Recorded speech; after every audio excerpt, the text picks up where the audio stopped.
Welcome back to Break the Silence, Break the Behavior. I'm Erica Taylor, and this is a necessary panel discussion about the socioeconomic changes and effects of uterine fibroids, fibroid awareness, with prominent leaders such as today's guest, State Representative Kyra Harris Bolden.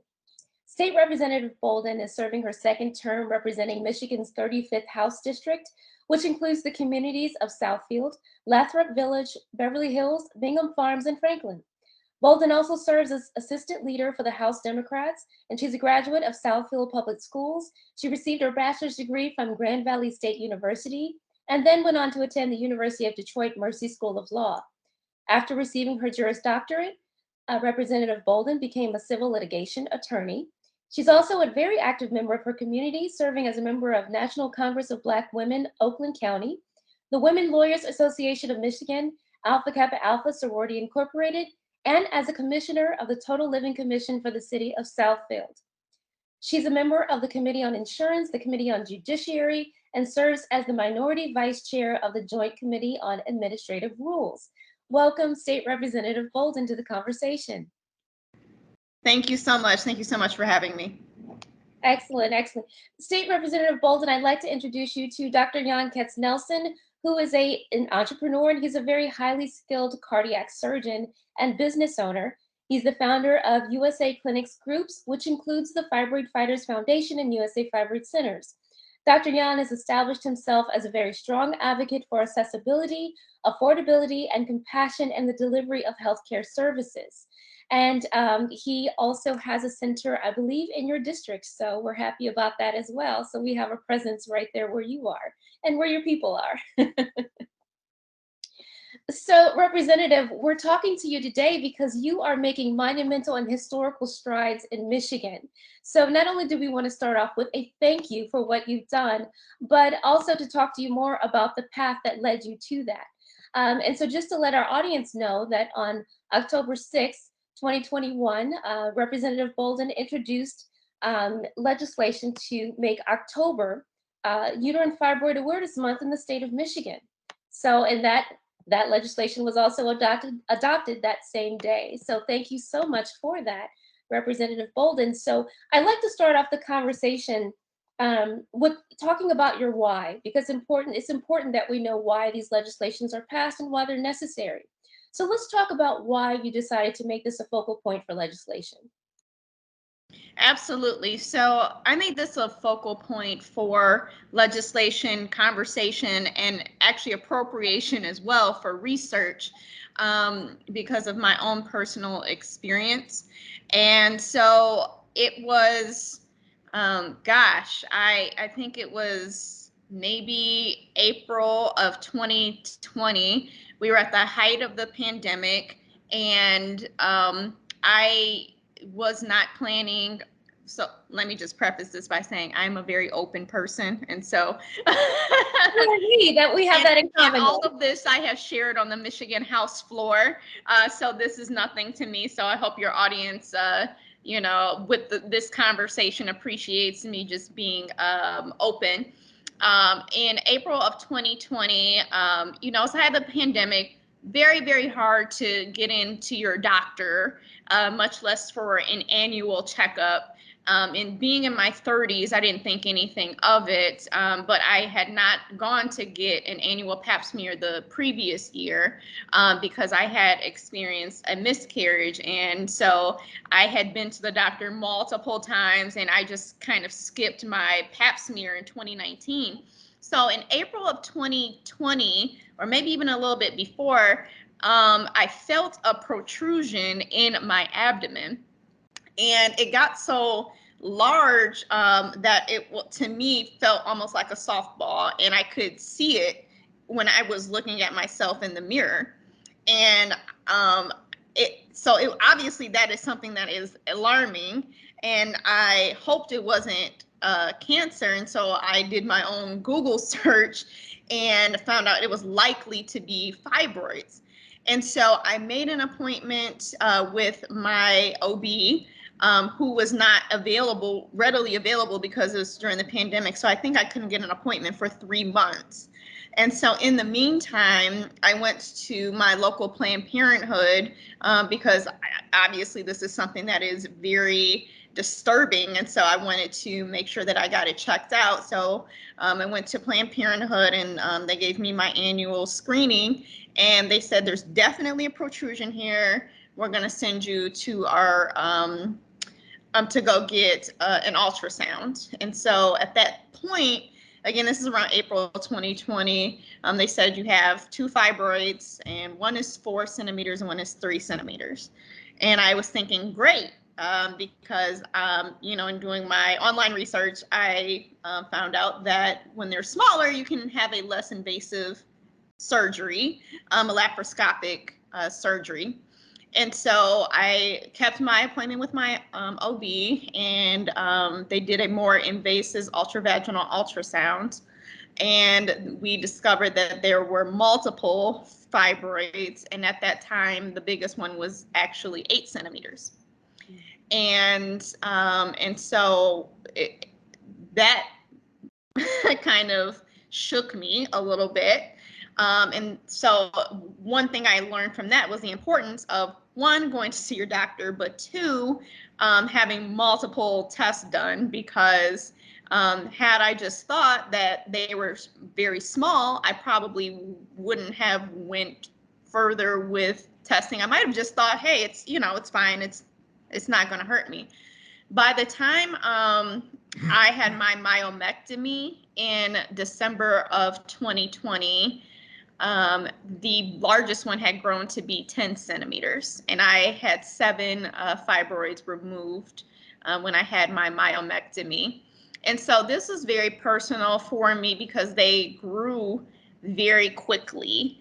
They were growing at a rate that was, again, in July when I went to my OB, it was 8 centimeters around about. It's kind of hard for them to tell, but by the time it was removed, the biggest one was 10 centimeters. So you can kind of see how rapidly they were growing. And I just thought about how many women or people are going through this experience. I had to take off work for a myomectomy. It's like a C-section, so I had to take time off of work. And being an elected official, it's not hard to take off work. I definitely have more privilege than other people. But for me, I have to tell my constituents why I'm not representing them. You know, I have 90,000 constituents that expect representation. And so I just thought about the millions of people that have this challenge, that have to take off work, that their fertility, reproductive system is affected either by having a surgery, by the fibroids themselves, by scar tissue. I mean, there are so many issues, and through my research, I found out it's the #1 cause of hysterectomy in women. And on top of that, it affects Black women more severely than other races. And so I'm learning all of this through my own experience. And then once I put my experience out there, basically on social media, to let my constituents know why I wouldn't be at work, I started getting all these messages about people going through something similar, and people that had way more severe cases than I did. And I just felt the need to bring a voice to this very important issue because it affects so many people. People are suffering in silence because talking about your reproductive system to people and your potential fertility and things like that is not something that people want to talk about, honestly. And so when I gave my story on the House floor the first time, because I think that I've talked about my reproductive system more than anybody else on the House floor, at least since I've been serving. But, you know, you can hear audible uncomfortableness when I'm giving my speech. And, you know, again, this is something that people deal with, and this is something that many of my constituents deal with, and I just wanted to bring a voice to it. So ever since then, I've been trying to raise awareness for the people suffering in silence. The governor, Gretchen Whitmer, put $500,000 in her proposed budget in order to have research for fibroids per our office's request. And so we're hoping it makes it into the full budget, and we're actually looking to increase that amount as well. And then we've also developed prevention legislation as well. So thank you for letting me take a long time to share why this is incredibly, incredibly important to me, and why we need to raise this issue in Michigan, but nationally as well, because it affects millions of people. Absolutely. I mean, we've got quite a bit to unpack here because you've not only told us your personal story, which thank you so much for sharing that. For a lot of women, that's something that doesn't come as easy as it does to, say, you and I, of opening up and talking about something intimate yet so impactful to your life. So I want to kind of go back to when you were diagnosed. You said you had the myomectomy in December of 2020. Were you given any other treatment option at that time? So I was, and I want to commend my OBGYN, Dr. Lalanya Moore. We went through everything. She even worked with my schedule for my myomectomy so I could miss the least amount of work possible. And I know that that sounds insane to some people, but I am a workaholic, and I represent 90,000 people, and I really, it's important to me to be at work. And so she really worked with me to make sure that I missed the least amount of work possible. But when they did the intravaginal ultrasound and found out I had so many multiples, and again, the biggest one that they knew at that time was 8 centimeters, and they knew the rate of growth. She said, you know, we can treat the symptoms, we can treat the pain that you're experiencing, you know, it was mostly heavy bleeding and frequency in urination. Fortunately, I didn't have any other terrible symptoms. But again, what led me to go is I could actually see it protruding from my body. She recommended to me mainly because I was looking to have children in the next couple years, that having children or getting pregnant with that many fibroids and with that size would be potentially dangerous, because they tend to grow with pregnancy. And so it was recommended to me for that reason, that I have a myomectomy, just to make sure that everything was good before trying to start to have children again. And that was the main reason. So I was given options, and I felt like that was the best option for me because of where I was in my reproductive journey. Kyra, sorry, like, let I the doctor. knew you were waiting to Let say. the doctor speak. Thank you very much for having me. And Kyra, because of people like you, I believe will move the mountains and help everyone.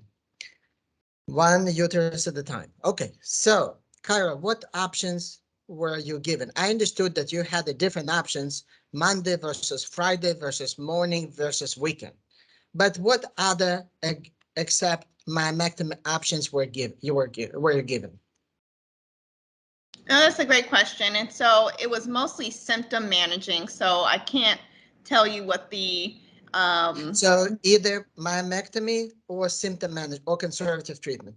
Were you ever given option of uterine fibroid embolization, UFE? Not that I'm aware of. Okay, you're a congresswoman.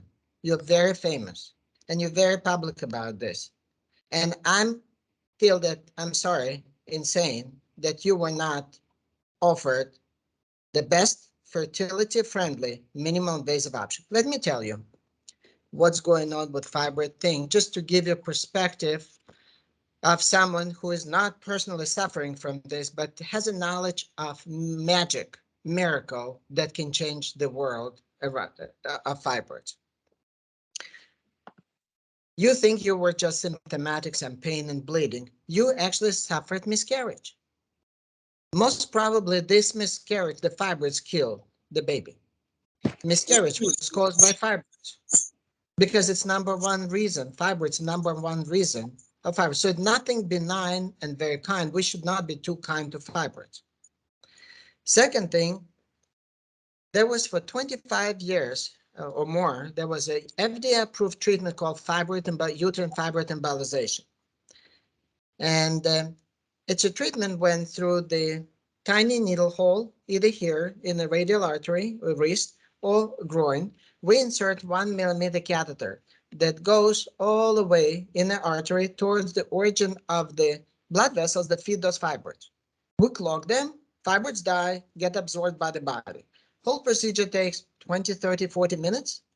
Hour, 2 hours later, you can go home, you can be at work in 2, 3 days. And as far as I understood, you were not given this option. Do you know why? I do not. I do not purport to be a doctor. I have actually, in my research, and you know, not to say it's extensive. Again, I have not gone to school for this. I am admittedly a lawyer and know nothing about the medical sciences. But I've actually never heard of that. So Wow, yeah, that's interesting. When next time you go and see your gynecologist, please ask her, Doctor, why do you know about UFE? What was the reason you did not recommend? Because I know the reason. When you go to Walmart, nobody sends you to Target. So this procedure was around for a very, very long time. And I can tell you another thing. Fibroids don't make hysterectomies. Gynecologists do. Fibroids is a disease that has multiple treatment. Suffering is terrible. Suffering is terrible. Nobody should suffer, and it's because it causes a pain and bleeding and anemia and weakness and huge physical, mental, socioeconomic, and other things. And I'm sure Erica would like us to talk more about this because that's what we do. We have more than 100 locations, mostly in inner cities, like 36 locations in New York City alone, Bronx, Queens, Brooklyn. And so the point is, people suffer and for no particular reason, and they don't know about option that was available for 25 years. And I think the whole point of fighting fibroids is how to make sure that, I don't know, 50, 60 percentile of percentage of Black women and maybe 30, 40% of white women that actually unlikely to have this problem. Instead of surgeries, can have as early as possible this UFE procedure, like straightening the teeth, that will let them an ability to have absolutely best version of their life and have a health equity and not depend on the bad luck.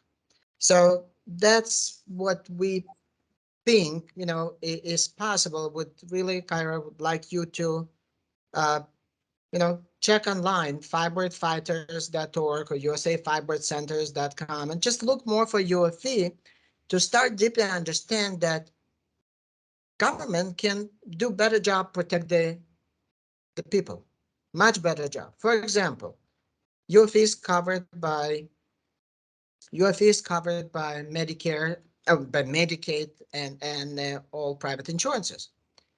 Um, it's a it's very appropriate for the government, for state healthcare department. It just issued the guidelines. They said before doing castration, hysterectomy, right? Removing a reproductive organ is equal castration. In a woman of reproductive age or any age, please consider other minimal invasive options. That doesn't work like this today. Today, gynecologists, because they basically surgeon for certain area of the body, like urologists are surgeons for other area of the body. They just do what they think they do, what they always done. They did surgeries. Now there are other specialties like interventional uh, radiologists. They don't do surgery. They do those minimal invasive procedures, and nobody knows about them because they don't have access to patients. Patients don't know about them.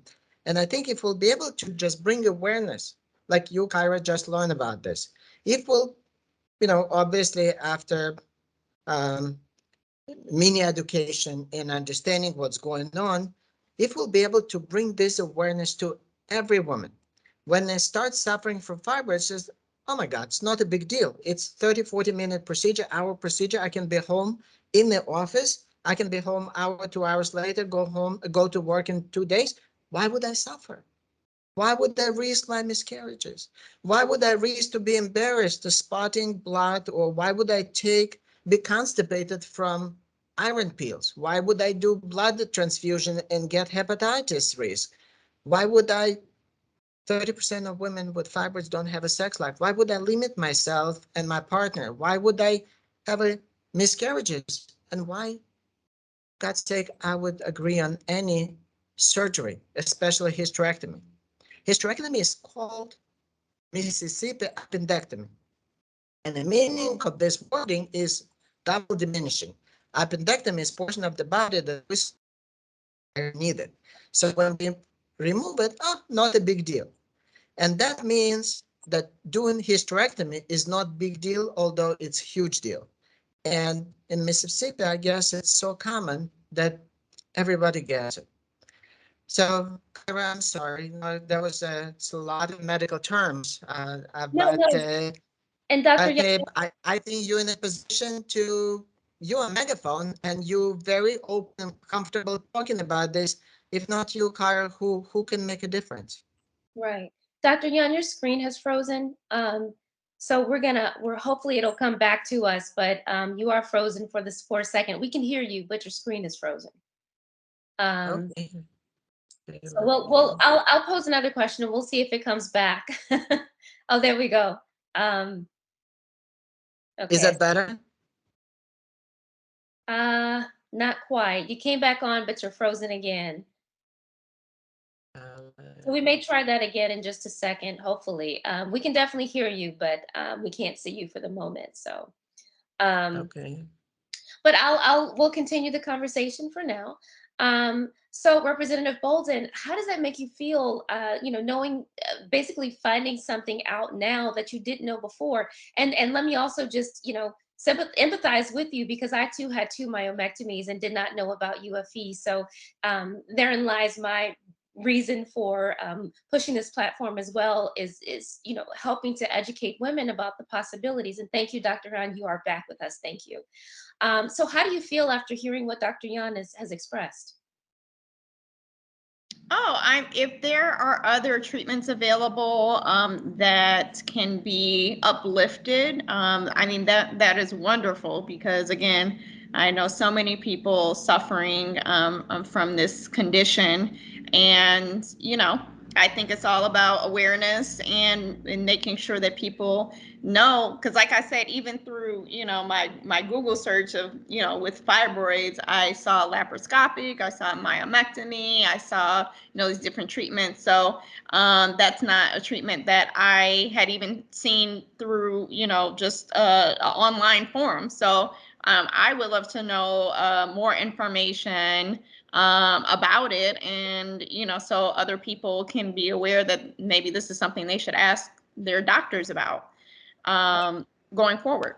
Yeah, absolutely. And I think you mentioned when you were talking about Gretchen Whitmer and the donation that she made toward the budget, you mentioned something about prevention legislation for the future and something that you all hope to bring forth. Can you give us a little more insight into what that looks like? And then also in relation to what Dr. Yan has introduced is making sure that that information is provided to people in the state, and then hopefully, we'll expand it out to a national level. Yeah, so legislation that we've been working on is just making sure that people have access to ultrasounds in our communities. I think that's the first step, is knowing that you have fibroids and where they are and how they're affecting you. Because I think far too often we don't know that we have fibroids until they become a problem. At least that was the case for me. And so we're working on legislation to make sure that ultrasounds are included with your annual exams, and that there's information available from your doctors about all of your options for fibroids, as well as making sure that these less invasive procedures are available and covered through insurances. So that's kind of the legislation that we've been working on. I'm really focused on preventative care, or at least knowing where you are, because not every case is severe, and we know that. But again, by the time that people realize they have fibroids specifically, it's already a problem. One of the biggest problems, like the doctor indicated, is just education, because doctors will say, if you have an irregular or a heavy menstruation, that could be a symptom of fibroids. Well, one, does the average woman know their menstruation in comparison to another woman? No. So most of the time you don't know that you're heavy, and that's a symptom. And if you are heavy, a lot of times women are just told that, well, there are some things that you may have to do. You may have to use, change your tampon more frequently, or do some other things. I don't think it's readily connected to, you may have actually a condition that you may need to address. And so there is a lot of education that needs to be done amongst our community members, but I think amongst doctors as well, and just making sure that they have the tools available to educate their patients about, and having more robust conversations, particularly with women, about menstruation and any potential symptoms that they may have, any irregularities that they may be experiencing, because all that's not necessarily captured in an annual pap smear. Absolutely. And as you talk about the type of legislation that you're discussing, and the future plans that you have, one of the things that Dr. Yan consistently speaks about is early education, and making sure that our young girls know what it looks like when something goes wrong versus, what things are supposed to look like.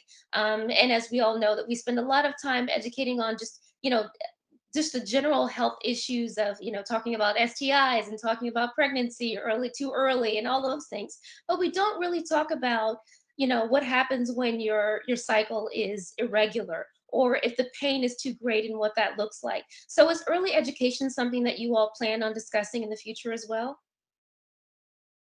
Yes, we hope so. We're trying to figure out what that component looks like. We're trying to work with doctors.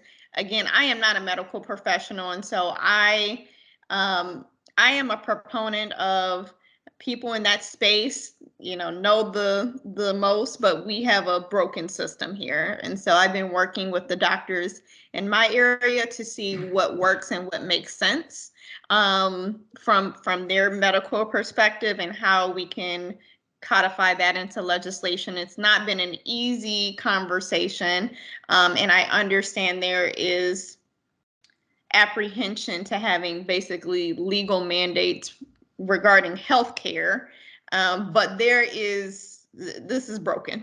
And so, Kyra, I'm yeah. your doctor. I'm licensed in Michigan, as many 20 plus states, and we have an office in Southfield, and we're adding interventional radiologist.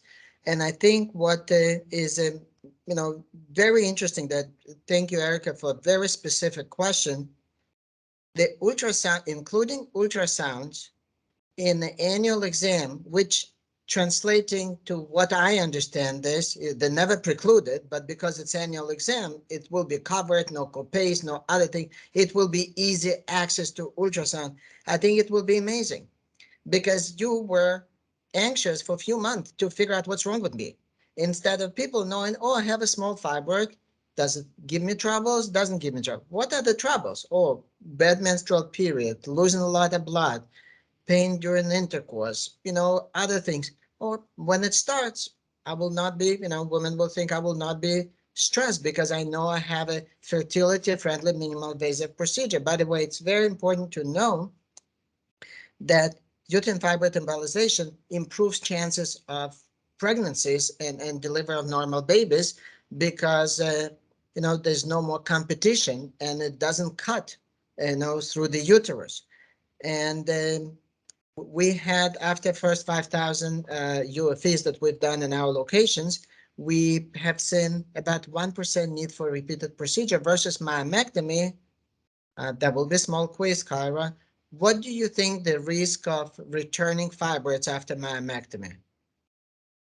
Well, I can tell you that it's very high because I have two currently that have But started to did grow doctor back. tell you that it's about 50% after about 3 years? I didn't know it was 50%, but that sounds about right. But you say how terrible it is. It's like farming. They grow, then a harvest few times, then hysterectomy. You know what happens after hysterectomy? Everything falls down, and there's your gynecologist now, your good friends, that do suspension, bladder suspension, other suspension to make sure there's no leakage. So the system is broken, and definitely, I would like to know who are the doctors that participating in crafting this early education and approach. Are they just gynecologists or general practitioners? Who are the folks that helping you? So we've talked to a lot of different organizations. So one of the organizations we've had to talk to are the insurance companies, right? So that's a conversation. But then also the Gynecological Association, the Michigan State, I forget the actual organization's name, but Doctors Association as well. And there's been a few other associations for different physicians that we have consulted with regarding the language. So we crafted the language, we sent it out to them. We haven't introduced it yet because we believe in feedback and we know it's not going to go anywhere anyway if folks don't have buy-in, right? And again, I don't purport to be a medical professional, so I don't want to introduce things that don't make sense. But we've talked to at least 4 physician organizations as well as insurance companies. So I would appreciate if you share with me, the language. Now, Absolutely. the uterine fibroid embolization is done by interventional radiology. There's few societies, but major is Society of Interventional Radiology that were promoting this for more than 25 years, and nobody listened. So I definitely think that needs to be introduced. Now, maybe I'm right or wrong. I don't know what was the conversation with the insurances, but let me give you a little color on what I think the insurance conversation can be very helpful. The cost of care, just care for women with fibroids, can be in $200,000-300,000 range. It's going to the doctor. It's taking the medications. It's sometimes getting addicted to medication. It's urgent care. It's MRIs, hospitalization. It's pain. It's infertility treatments and myomectomy, sometimes 2 or 3, sometimes with ICU stay, like we know some people here, and hysterectomy, and after that more surgeries. 9% of women after hysterectomy become drug addicts because of such severe pain after hysterectomy. So $200,000-300,000, maybe even more. Not counting writing off the best 20, 30 years of the life, not having babies that lost with miscarriages, and future generation not possible. I know some doctors have an average age of women for hysterectomy 27. 27 Medicaid data. I have access to Medicaid data, and so it's a like mass castration. And on another side, if you do, I don't know, $10,000 treatment that's interventional radiologists do for this UFE, suddenly you have 20 to 30 return on investment, ROI just for medical spend, not counting normal life. How do you count normal life? Pharmaceutical companies count $180,000 a year cost of normal life, quality normal life. That's how they price extraordinary costly medications. So it's unbelievable what can be done, but nobody knows, because if you go to GYN to talk what's the best for fibroid, the GYN treat, you'll only get what's good for GYN. Right. It's like going to taxi drivers. I'm so sorry. People are people, and self-interest, self-interest. And I don't know. I would rather be as open as I can to understand that we need to bring other point of view. Another point of view is interventional radiology and uterine fibroid embolization. Because when people come to us, for example, in USA Fibroid Centers, they get a call or can schedule online. They come within an hour, they get doctor's visit, transvaginal, transabdominal ultrasound. They get the diagnosis. In rare cases, we send for MRI if anything needed, and they schedule in 2-3 weeks. We schedule treatment, 30, 40-minute treatment, our home, and that's it. That simple. And can be 10, 11, 15, 20 women can be done in one location. That means we can just solve everyone's problem. And those interventional radiology, the amazing thing, I'll tell you more. It's not just women specific, men's too. I mean, prostatectomy or TURP, prostate treatment, they butcher it too. And they done all the time for men. And after that, the men had impotence. You don't like talking about menstrual period. Trust me, men doesn't want to talk about impotence on retrograde ejaculation, that they cannot be fertile and other things. But interventional radiologists do prostate artery embolization to shrink prostate. Nobody knows about this. That's called progress. Mm-hmm. First, to change natural history of the disease, surgery was invented. Then minimal invasive surgery. But now many things can be done if we're not lucky enough with the pills, with a percutaneous, transcutaneous, catheter-based approach. And there's a sense of less relevance for all the regional specialties. Trust me, I'm a heart surgeon. I love doing heart surgery. But then cardiologists treat it more and more and more. And it's what we call it progress. And other specialties, I think, need to embrace and think, how can we help more women? How can we educate every woman? And gynecologists need to, I think, instead of counting myomectomy, hysterectomy, they need to think how many women we gave 20, 30 years of the best lives. And because they're so close to women and can watch and help them, I think that needs to be the pivot. Obviously, I'm not GYN, but I'll be as loud as I can. And myself, through Fibroid Fighters, through the amazing job we do. And Kyra, hopefully you'll be on our side, and we'll be happy to review this language and come. We'll be happy in Southfield, open the location that exactly does this, that we can help all the women, and would definitely like to celebrate this awareness in October in your district. Absolutely. Thank you so much, Dr. Yan. I'm sure that you've been a wealth of information for Representative Bolden today. And with that said, I like to think about this on a national level. We've had discussions regarding the Stephanie Tubbs Jones Uterine Fibroid Research and Education Act of 2021. And with you putting in this legislation in place in Michigan, do you see a way for you all to work cohesively together to push that national bill forward? Oh, absolutely. The things that we are doing, we're definitely reaching out to national partners. The We Can Wear White campaign has been heavily involved. We've had meetings with them, and we're just trying to make sure that the language makes sense for us, because we don't like to introduce things that go nowhere. And so we're just trying to make sure that it makes sense. But in the meantime, I think appropriations to research and to prevention and to education will be greatly helpful while we are crafting this legislation. And absolutely, once we get it in a good place, we'll share it nationally, and hopefully we can bring more awareness nationally for this issue. Absolutely. Awareness and funding and research is what the wish list is, definitely. And just to ask you this, I'm not sure, I know it's the month of May and you've just declared October as Fibroid Awareness Month in Michigan, but can you give us a glimpse of what maybe your wish list looks like for October in Michigan for women who are suffering from fibroids or have just recently been diagnosed? What does it look like in Michigan? Yeah, no, that's really interesting. And we're trying to figure out in my office if we're going to introduce fibroids again or do a combination of, I also did a pregnancy loss awareness month. I think that was in 2020. And because the two are so interconnected, we're trying to figure out if it makes sense to do both, or should we do them separately. But I think, for us, it's continuing to do programs like this.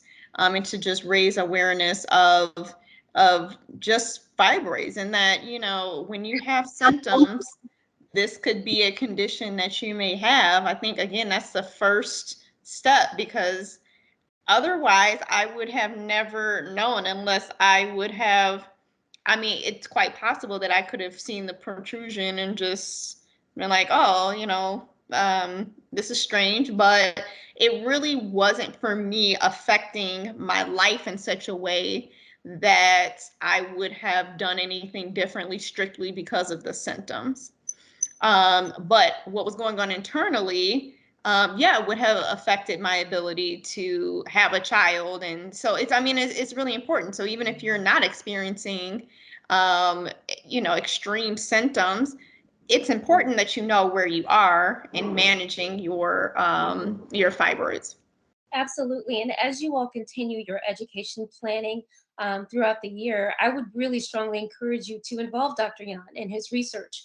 It's something that should be more widely well known and is not as he stated.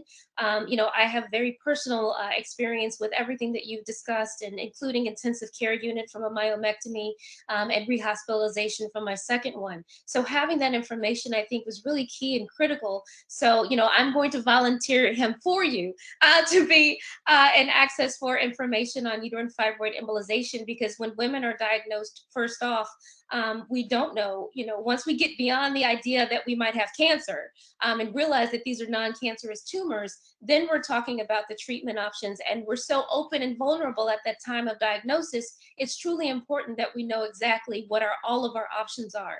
So, you know, as a lot of, you know, OBGYNs do not actively offer UFE because it is a practice from an interventional cardiologist, interventional radiologist, excuse me, then it's something that we need to make women aware of themselves, the patients themselves aware that this option is available. So I definitely encourage, you know, you and your staff to look into that possibility.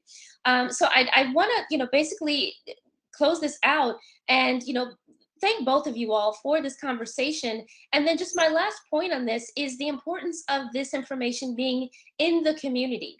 Dr. Yan's locations are in the community. As he mentioned early on in the conversation, he's in the Bronx, he's, Brooklyn, you know, so Dr. Yan, how important is it that your centers are located where the patients are, where the women are who are suffering the most and have accessibility?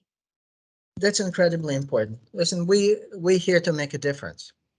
And knowing that Black women suffer more than whites, you know, by far, in the prevalence of the disease, in the early start, in the heaviness of the symptoms, more than twice and a half risk of complications, and lack of awareness. I think that's what we need to do. We need to make it easy. Listen, if in 21st century we have, you know, phones, we like easy, we like possible. Life are complicated. We need to make it very easy for people. That means it needs to be effective. It must work. So uterine fibroid embolization works. You know, 99% we don't need repeated procedure, and we have the largest worldwide experience in our USA fibroid centers. It needs to be covered by insurance. It is covered by insurance. Now it needs to be accessible. That means people need to walk in and get treatment. They should not wait for 6 months. We shouldn't say, oh, we do the best job, and I believe we do the best job, you know, but we need to put this to work. So we work sometimes 7 days a week, extended hours, walk in and welcome. So we build not about us, we build around the patient. Like sometimes I ask everyone, please close your eyes and think, I'm the patient.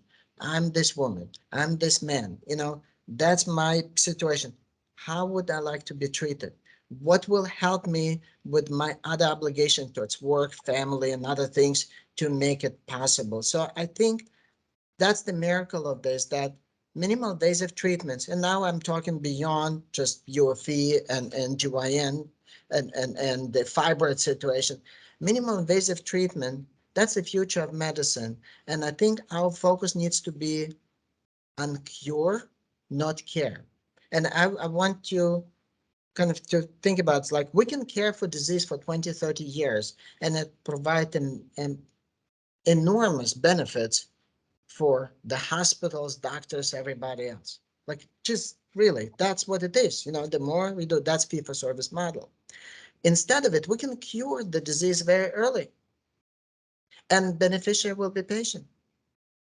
And I want doctors to embrace this more, like us, embrace more. How do we take care, cure problems early? So people will not suffer, that money will not be wasted, that life will not be wasted. And I think just interesting thing, Kyra, about this ultrasound that you've done, you know, your request, there was another thought in another state. If someone does ultrasound, how can we have access to this information? And every patient, I think it was Senator Gibson in Florida, has that information about every woman with fibroid in ultrasound can be tracked. So people will have a score, like a heart surgery. New York State was recording the mortality, and every surgeon had a public listing of what's the outcomes of his or her heart surgery. So Senator Gibson suggests, and that was passed, that every person, when they have information about fibroids, it's tracked. It's depository database in the system. Yeah, she said database, and they're building the database. That means it will be actionable. It will not be hidden. If someone does ultrasound and it just goes in silo of the EMR and this doctor, nobody knows. But if there's ultrasound with the recording, with the diagram, objective images, as someone in the database, we can score. Oh, we had the, wow, out of 90,000 patients, you have 15,000 fibroids and 10,000 had a hysterectomy and nobody had UFE. Or out of 15,000, nobody had any treatment. Patient was suffering, going to hospitalization. I think that will give an ocean of information that will be undeniable. Because right now, because ultrasound will objectivize the disease. And when you have ultrasound, obviously the symptoms and labs and anemia, everything will be recorded. Absenteeism, marriage situation, fertility history. Then I think state of Michigan will have hopefully the biggest documentation of this disaster, right, pandemic in the whole world. And I would really like to help, if possible, Kyra, and volunteer and see how we can guide this effort. What you do is amazing. And, like they're saying, no good, like, let's not get the good disaster kind of to go without benefit. So so you had your personal problem, but you turned this to enormous benefit for millions. And I just want to be by your side. That's wonderful, Dr. Jan. Yes, and Representative Bolden, thank you for making our business everyone's business. It's very important. If you have any closing thoughts, Representative, please feel free to share them right now. Well, I just want to say thank you. Thank you for having me. Thank you for giving me a platform to share my story. I think it's an important one. And I do realize that many women have suffered way more than me. I think my case has been mild, but just to give a glimmer of hope, I am pregnant. I'm 6 months. And so thank you. Thank you. And so it's been a journey, but just want to give folks out there a glimmer of hope to just keep going, but really be adamant about your health and be an advocate for yourself until we can put some things in place to be more helpful. Absolutely. Thank you so much. Thank you both for a very finish on a high note. Absolutely. Congratulations to you. Yes. Thank you. Yes. Thank you both. Please continue to enjoy the rest of your day. Thank you for joining us on Break the Silence, Break the Behavior. It's been a very riveting conversation and my honor. Thank you. Thank you.